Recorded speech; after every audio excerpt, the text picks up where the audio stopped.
আসসালামু আলাইকুম। ডিজিটাল মিটারের গ্রাহকদের জন্য একটি সমস্যার সমাধান নিয়ে আসলাম। এটা হলো ডিজিটাল একটা মিটার। এই মিটারের গ্রাহকের অভিযোগ মিটারের বিল বেশি আসে। এসে দেখলাম যে গ্রাহকের গ্রাউন্ডিং রড সঠিক আছে।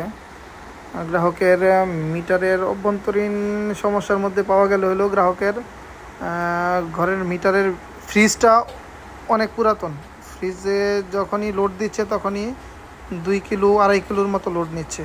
গ্রাহক বর্তমানে ব্যবহারের মধ্যে একটা লাইট আর একটা ফ্যান চলে, আর এলো একটা ফ্রিজ। তাতেই গ্রাহকের 1500-1400 টাকা বিল আসে।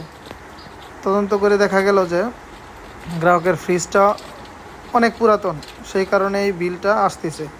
আমরা যারা না বুঝেই পল্লী বিদ্যুৎ দোষারোপ করি, তারা অবশ্যই একটু চেক করে নেবেন।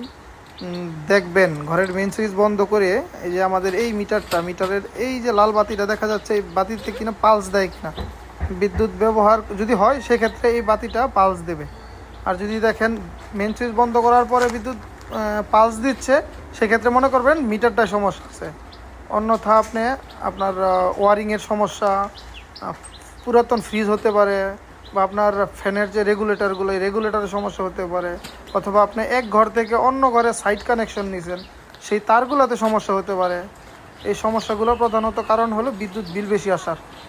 তাই সচেতন হন।